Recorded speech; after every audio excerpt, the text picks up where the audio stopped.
Welcome, everyone. This is Across the Pond with your host, Addy Ads. I am here once again with the former prison guard, prison officer from HMP Strangeways, Neil Samworth, author and activist. Sam, how are you doing today? I'm good. How are you? I'm doing well. It is the 29th of April, 2020. It has been a bit of a longer respite since the last time Sam and I spoke, but we are back at it. Hi to Vanda. She is in the chat. But let's get right to it, Sam. How is the situation in Yorkshire right now? I've been watching your photos on Facebook. Looks like you are spending time with your cats and your family and taking things pretty easy. But how are things going over there? Yeah, the missus just come back to work. She had a few days off. Weather here has been glorious. However, today heating's back on, miserable. I think the weather was making it tolerable for a lot of people. But yeah, obviously our prime minister's back. The lockdown looking like another 3 weeks before they make a decision. There's a lot of controversy around old people's homes. A lot of deaths in old people's homes, which obviously isn't good. Yeah. But yeah, pretty much the same. No Yeah. major changes, nothing like that. Yeah, same here, Sam. It's definitely slowed down the last 2 weeks, I would say, in terms of the crazy changes that were happening for about a good month there once things really set off and started to get crazy, but they have slowed down over here as well. It seems that the state of Oregon does have it under control right now, and as many people may be aware, they are planning the steps for reopening. Not in this state per se, and not on the coasts, but the states in the middle of the United States, particularly the Midwest, with the exception of Minnesota and Wisconsin. And of course, as I said before, the coasts as well, California, Washington, New York, are not opening up soon yet. I did see that Florida was, and we'll see how that goes because Floridians are just crazy. I don't know if you're aware of What? that, Sam. Who's making the decisions? Is it the governors now of the states? Yeah, that's right, Sam. It's something that I certainly was not completely aware of, but I think more people are starting to realize the importance of who their governor is more so than actually the president. But yeah, Sam, to answer your question, it is the governor's decision to decide when that will happen. But of course, they are taking the population into account as well. And yeah, that's pretty much the situation here as far as COVID. But I have been reading more of your book, Sam. And Oh yeah, how many cats do you have, Sam, total? five. Five. Wow, that's a full house right there. Plus Steve, yeah. Yeah, I'll introduce. He's crashed out on the floor at the minute, but Okay, you don't have to wake him up now then. But yeah, at some point, I will definitely love to say hi to Steve.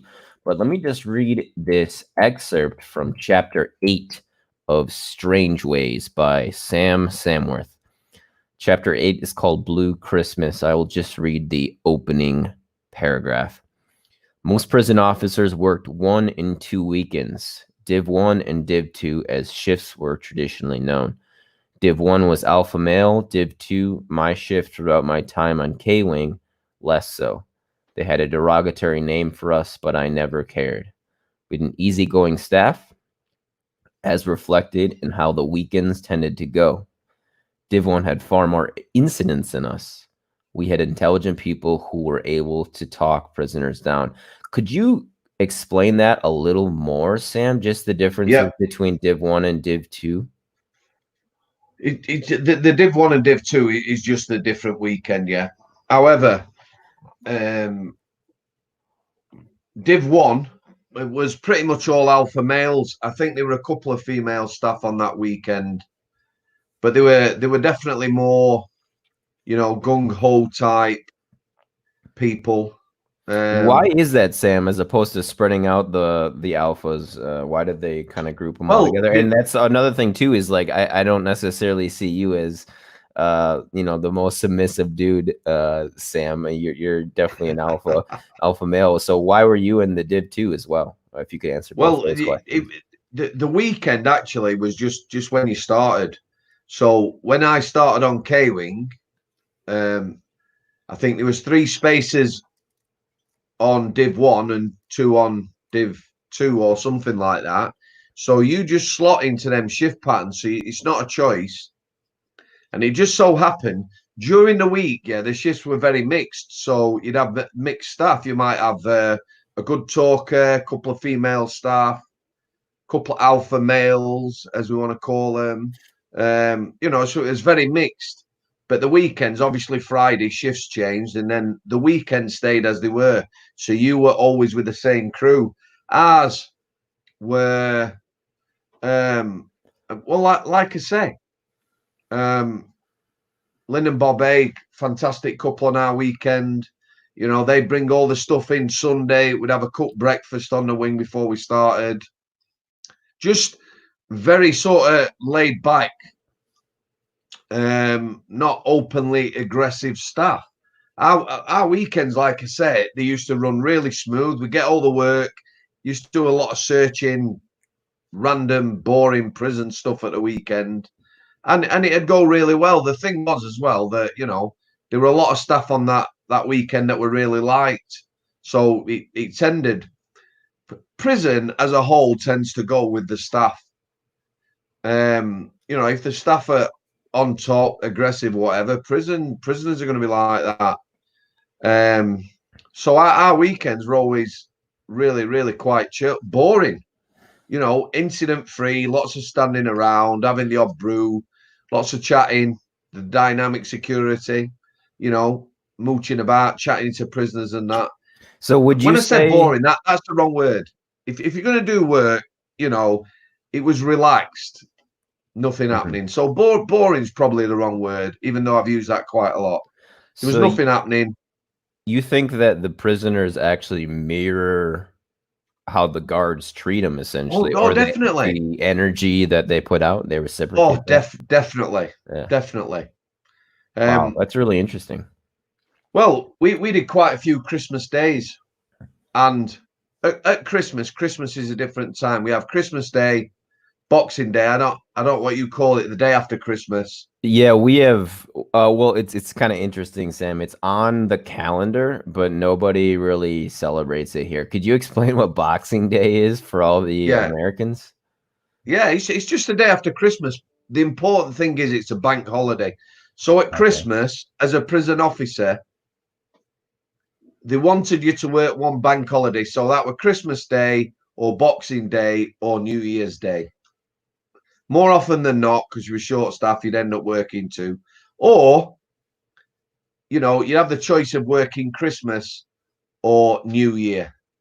So, if you like to party and that, maybe you'd want to have New Year off. I always worked Christmas. The reason I did that, I worked Christmas Day. If I'd have had Christmas Day off and had to go in the day after, you don't enjoy Christmas Day. You won't be able to have a drink, relax with the family, because you'll be getting up next day at 6 o'clock. So we always work Christmas Day. A la Amy's mum's, usually Boxing Day, we'd go down there for a Christmas dinner, see a family, and then if I was lucky, I might get the day off after. So when I got home, we could have a drink. But it's just a bank holiday, really. But Christmas, I worked on K-Wing all 3 Christmases I was on there. Like I said, Lynn and Bob worked Christmas as well. They were a couple. So very unselfishly, they said, we'll work Christmas. That allows people who've got families to be off Christmas, which is fair dues. And then rest of it, you just sort of fitted in. A lot of people didn't want to work either, but end of the day, it is what it is. But the thing was, with having them on Christmas Day, most of our weekend working Christmas Day, again, it was laid back. It's not a good day in prison. Very sad, yeah. prisoners are very solemn. They obviously miss their families. Maybe a lot of reflection about, you know, the fact they're in prison or whatever. Usually, mornings, very quiet. You get one or two coming out for a shower, might be some exercise.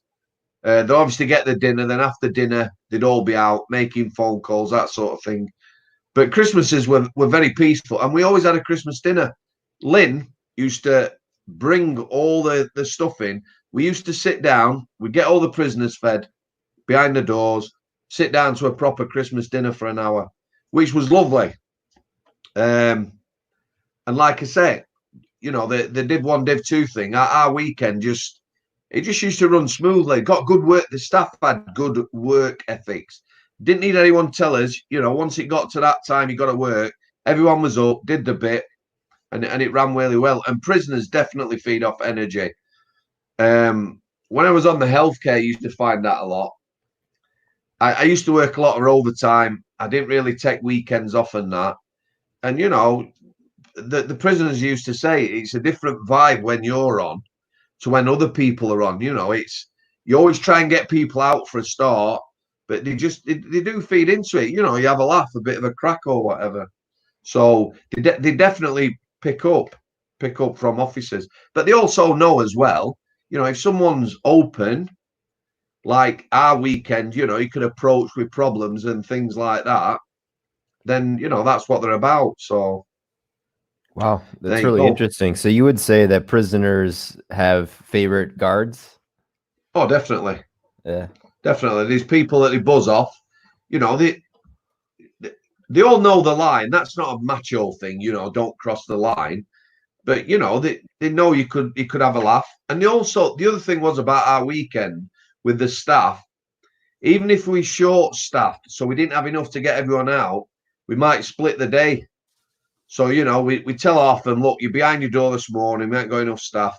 You'll be out this afternoon. Then we get the other half the wing out. We always did something.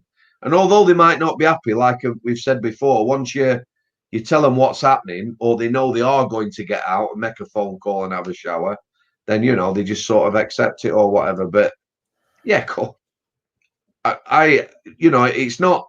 I was speaking to a lad who, what I did, the James English podcast the other day, I went on and all the comments going back 5 months, everyone who wished me well or whatever, I made a comment. I was on laptop about 4 hours. It kept crashing, answering every single person who left a message. I don't know how many there were. There were hundreds. Wow. So I got a lot of replies. But one lad was, he says, I was on K-Wing in 2007. And he says, you were the only screw anyone could come to, you know, to get anything done. Now, that's not quite right. There were 40 staff on that wing, you know, so there were other staff, Lynn and Bob, who'd sort people out. But as he says, you know, and he talks about a lot of staff I know, basically saying that they were assholes and wouldn't do anyone for anyone and stuff like that. So one of your former prisoners was watching that video of you and James and was commenting. Oh, these lots. Wow, that's amazing. Right now, in this last week, obviously during lockdown, people must be watching podcasts. I've had a dozen messages from ex-prisoners who've seen a podcast, or what one lad the other day, he said my missus bought your book. I was in Strangeways. He's got he's not used his proper name. You know how on YouTube and that, or like Twitter, some people just have, they're anonymous. So he sent a message, like, we had a bit of a laugh, and he says, I've read the book. He says, I really enjoyed it. You know, so I thought I'd just send you a message and wish you well. So there you go. That's awesome. That's so cool that former prisoners are keeping up with you, Sam. I think that is a testament to the fact that you have changed their lives for the better, or you've had a positive touch on some of their lives. Well, you know, one lad asked whether he could speak to me on the phone, so I spoke to him for about 2 hours. I knew him really well. And I was always dubious whether you can actually, because you know, like on K-Wing, I was one person, there was another 39 staff, or on healthcare, or what you can actually do for people, whether you do make an influence. But he assured me, he says, you know, we had lots of long chats. He says, I'm sure you used to bore me. And, you know, he says, I can remember all them. And when I come out, I'm thinking, yep, this, you know, this is the way I need to go and things like that. Because I used to tell them all the same thing. You know, we'd look at their lives, where they were, where I were, and just about, you know, simple things that you can enjoy, like their loss of liberty and things like that, and things that are important about family and stuff like that. And he said, you know, he did have a big influence on me. And, you know, I remember him. He says, that's why I wanted to speak to you. I just wanted to thank you. So that's really nice, because although you can have a positive effect by being open and having a laugh, you know, and approachable, it's also nice that, you know, they maybe look at you with a bit of I don't know whether fondness is the right word, but, you know, that sort of thing. So, yeah, it was good. He says, can we chat again? I says, yeah, you know, I ain't got a problem, mate. Ex-customers, remember that, Mr. Addy adds. Forget ex-prisoner, ex-con, ex-customers. If somebody said, how did you meet this guy? Just say he was an ex-customer. Yeah. Because there's no stigma attached to that. And again, for me, it is really nice getting feedback from these people. You know, like I say, one or two of them are anonymous, but the fact they took time out to message me and stuff like that. So, yeah, it's all good. Wow, that's excellent, Sam. And I think it's so important that there is like kind of like a long-term approach to reform or to rehabilitation, and it seems to have kind of come about organically because of your relationship with these prisoners, which I think is really, really cool. And the internet is just making all this possible. Like you said, everyone's kind of locked down in this pandemic situation, and people are listening to more and more podcasts and just looking for stuff to pass the time. So that is cool that people are finding you that way. Did you guys do a live stream then? Did we what? Sorry. Did you do a live stream like we're doing right now, Sam? No, what they do, these pro podcasters, that's not knocking you, Mr. Addy ads. Obviously, what they do, they film it. They're pretty much unedited, but obviously they'll film it, and then they usually save them. You know, like James English, when I went on he was on a bit of a tour. He come down from Scotland. He was stopping in Leeds near me. I went one night. He was stopping at a hotel one night. He has a friend who does sets the cameras up and the mics.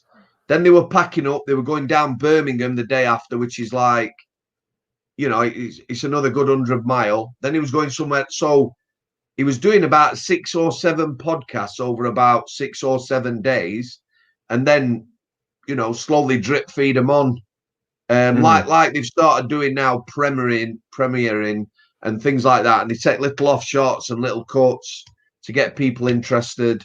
So that's what they're about, mate. Cool. Yeah, that's what I've been trying to do yesterday, actually. I was just releasing a few clips from some interviews I did with Ryan Dawson and Rollo Tomasi, but I'll definitely check that interview out that you did, Sam, with James.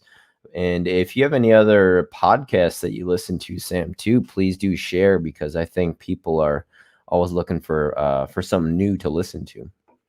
Yeah, well, you know, I'm actually thinking myself now. I'm going to try and find someone who I can work with and maybe start his own podcast. Just real people, really. You know, James English podcast, fantastic. I agree. Initially, you know, I had a lot of people who are not well known, not so well known. Me, probably ex-prison officers, I know enough now, you know, their thoughts, or maybe just to come on and not talk about prison. You know, we have that in common, but maybe talk about how they found life after settling down. There's a lot of people contacted me as well from that James English one, of Scottish origin. You know, people who are suffering with mental health and things like this, and also people who sort of had horrendous things happen to them. There's a lass I'm going to speak to later in the week who messaged me, and I messaged her back. We've done a few bit of messaging. You know, she's in a really bad place. She's had an horrendous, probably 10 years. But you know, they see the podcast, they see what sort of person you are, because you're not going to be able to blag them. And they just feel like they need to connect, you know, when you're talking about things about mental health, PTSD, and things like that. So if I can chat to people, you know, just once a week or whatever, like that lad from Strangeways now, you know, we're probably speaking once a week for a couple of hours, you know, just sort of, you could say mentoring if you like, you know, that sort of thing, which isn't, you know, it's not look at me or whatever. People message me, right? I'm crap at typing. If somebody takes time out to message me because they've seen a podcast or read the book, you know, and about their life, you know, and they're telling me personal things, then I always send my number. I said, look, I'm crap at typing. Here's my number. Drop me a text. Let me know when it's convenient. We'll have a chat. And I just get on the phone and chat to someone for a couple of hours, which is you know, you get to know them like that. There's lots of people. When I'm walking dog, one of them phone, boom, hour and a half, and away we go chatting. So Yeah, that's great. I I've like been that. doing that recently is when I go on my walks in the mornings or in the afternoons, I'll just bring my phone and chat with people or listen to a podcast. So it's a great way to do two things at once and be productive that way. But if any of your prison friends want to get their feet wet in terms of just talking on a podcast, Sam, please feel free to share my info with them if they want to come Oh, on. definitely, mate. Listen, there will be people who'll be quite, you know, people are a little bit shy at coming forward at first, but Yeah, I know what it's like. Yeah, but might it even be takes able to time to get, get more comfortable for sure. yeah, definitely. But yeah, it's going to happen. Oh, interestingly enough, little snippet. I've spoke with my agent today. Um, so quite close to getting another book deal sorted now.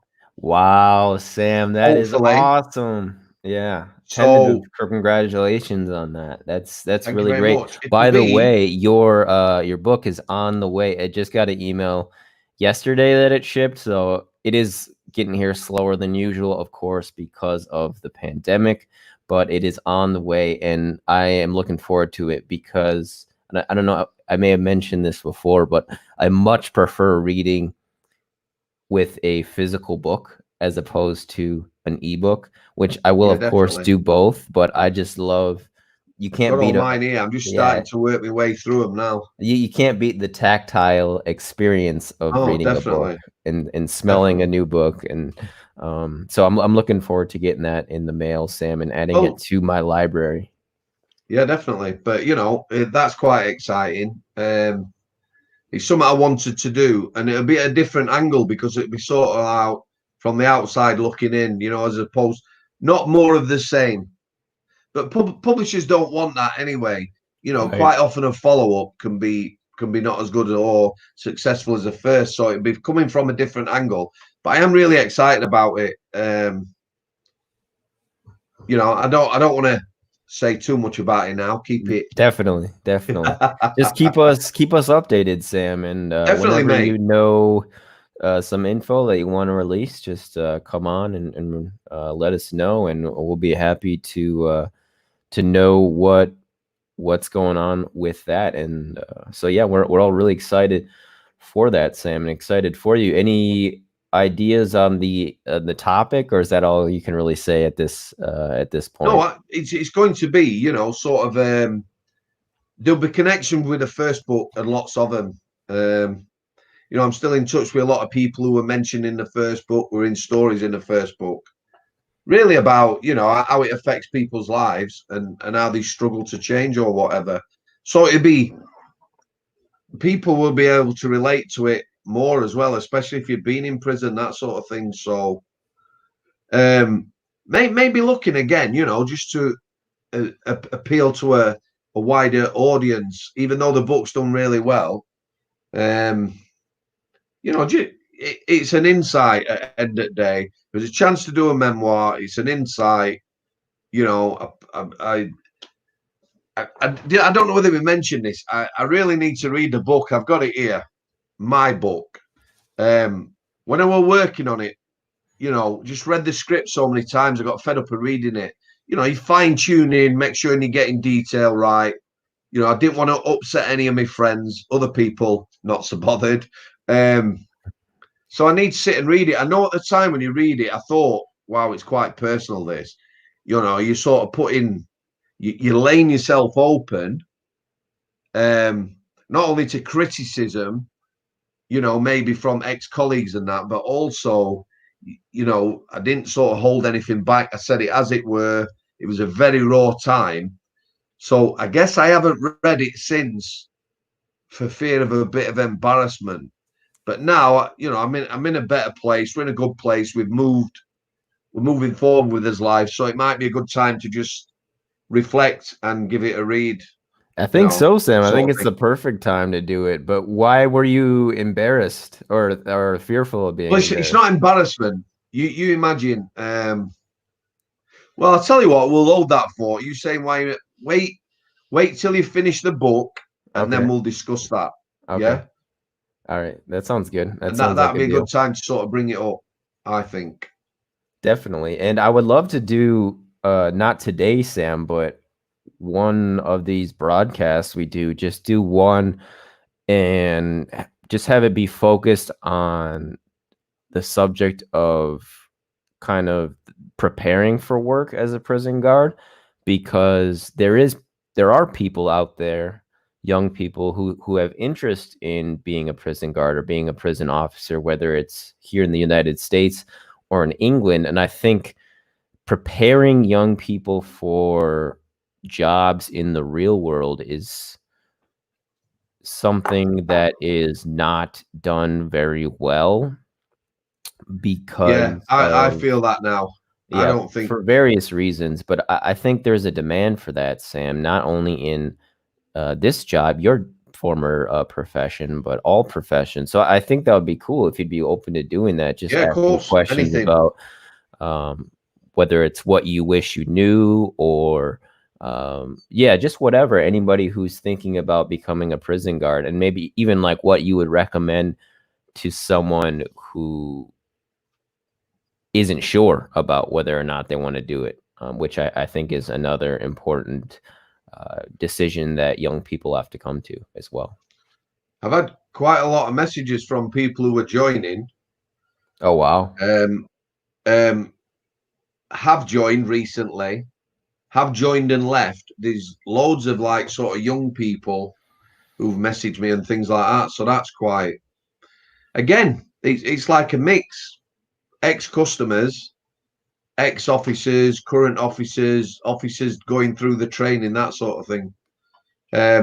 And for instance, I had one lass who read the book on holiday. She was due to start a prison officer training when she come back off holiday, and she says, after reading the book, you know, I've got a real good insight. She says, I'm not doing my training. I'm going to choose a different profession, which is fair dues. And then one lad, the purpose of partly why you wrote it, right? Yeah, and then one lad, he'd actually done his selection for prison officer. He was starting maybe in a couple of weeks, and he said, you know, I bought your book. He says, I'm going in with my eyes open now. He says, I feel better prepared after having read it. You know, it's not put me off, but I realized that, you know, maybe it's not what I was thinking it was, but I'm going in with my eyes open. So, you know, that's both sides of the coin there. Yeah, exactly. You got both sides of the coin, as you said, both possible results that could have happened. And it helped both parties, I think, to come to that decision. Yep. Yeah, that's great, Sam. And I was waiting for some little clip. You usually put a little clip up and say, what do you think to this? Or you're watching my Twitter and yeah, you speaking of Twitter, Sam, it hasn't been popping off as it has been in recent weeks, but you and I go back and forth on Twitter a little bit with some jabs. But what do you mean by? I'll just tell you what I mean by "stay frosty," Sam. So that's Well, actually from. Well, you actually might already know what it means, but like Call of Duty and military operations in particular. But what do you mean by "stay salty"? Because in the States we have a certain slang meaning for salty that the young people use, but me, I just use it because I don't want to use the same word as you. I ain't got a clue what it means. Just sounds good. yeah.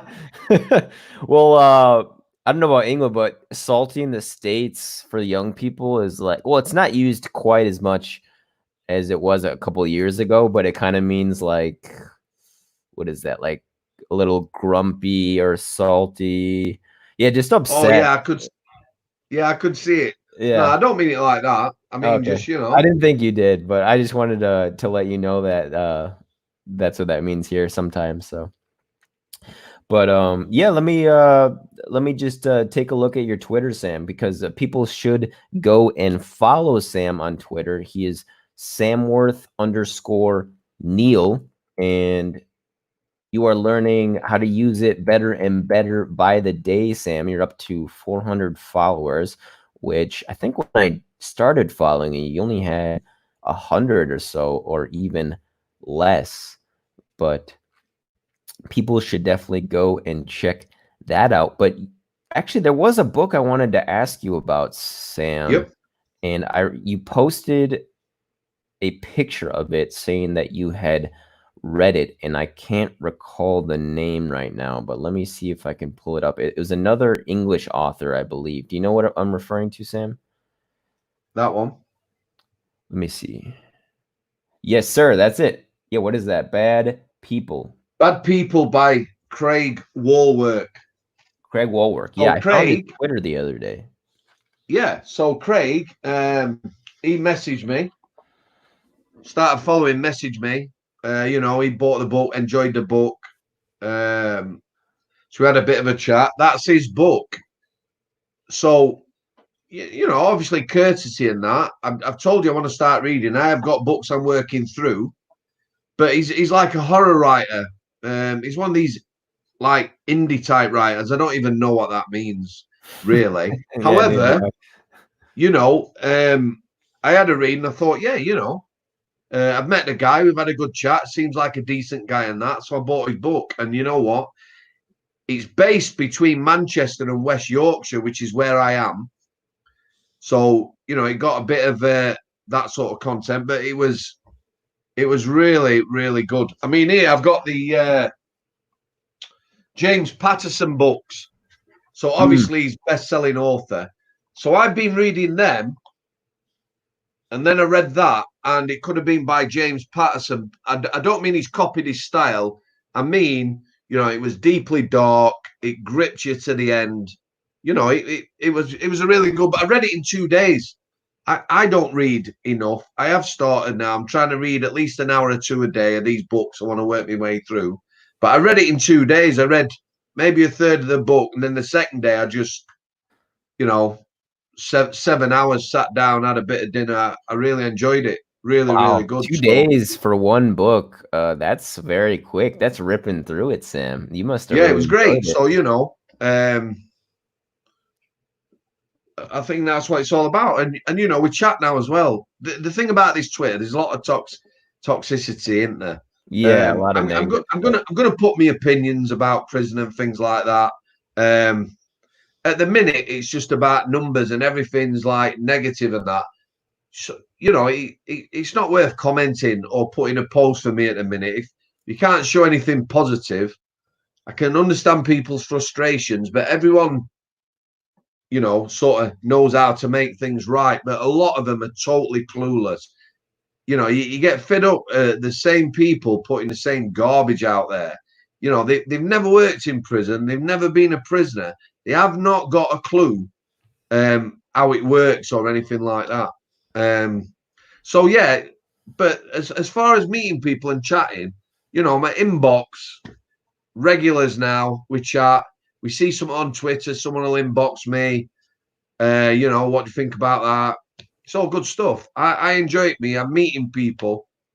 So it's good. Yeah, I want to ask you about the two young ladies. I saw you leant against a wall or something with two young ladies. Was that work? Was that work? That was not work, Sam. That was actually, that photo was taken actually a couple of years ago when I was in Verona, Italy, Oh and yeah. I met some Swiss girls that we hung out with, and we were on top of, it's called Castel San Pietro, and you can kind of climb up there, and it's like a popular tourist spot. But yeah, that actually photo was from the summer of 2017. Oh, actually, almost 3 years ago now. So yeah, that was a while ago. Hanging on to them memories, eh? Yeah. I mean, I have a good memory. What can I say, Sam? Yeah, me too. He seems to have got exponentially better over the last couple of years as well, which is a good thing. So, Well, can you want to shoot for Friday, Sam? Would that work for you? yeah, definitely. What day is it today? Today is Wednesday, sir. Yeah, fine, sweet. Job's a good one. Okay, that sounds great. So this is Across the Pond with Eddie Ads and Sam Samworth. We will be broadcasting again on Friday, right around the same time, 9 a.m. Pacific time, 5 p.m. London time. So be on the lookout for that. Sam, thank you so much for joining us today. Stay salty, dude. Stay frosty, Sam. Until Friday. See you later, mate.